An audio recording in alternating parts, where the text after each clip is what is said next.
I always tell my clients, I'm like, this is kind of, schematic design is kind of the throw the spaghetti at the wall and see what sticks phase. Sure. There's things that I as a professional can say, okay, this is typically what would have, a lot of people prefer to have this kind of layout, but we're going to give you some other options. It's to open the conversation of how do you foresee using the space? Got it. And so a lot of times they'll look at it and be like, oh, I don't like those options. Like, I don't think that's going to work. But I really like option A, but can we tweak this because we liked this little thing over here? Like we loved having the toilet in a separate toilet room. Yeah. Can we incorporate that in this design? But for me, it's trying to get a better understanding of how they operate, how they live their lives, what's going to be the most beneficial for them and make their lives more effective and efficient.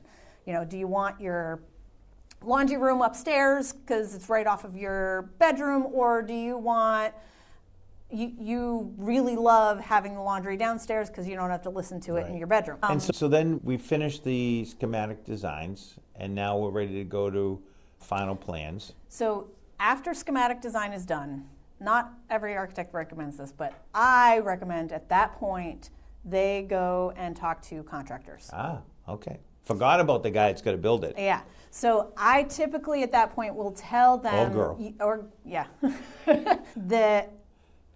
the reason why you need to go to a contractor at this stage is that I have not put all of the 50 million details that are in the that are required in the drawings in order to get the permit. At this point, it's a lot easier to change things if we need to because of budget. Right. So I've had a couple of clients where they had grand ideas. And then they got the bids. And then they got the quotes in from the contractors, and they're like, we can only afford like half that.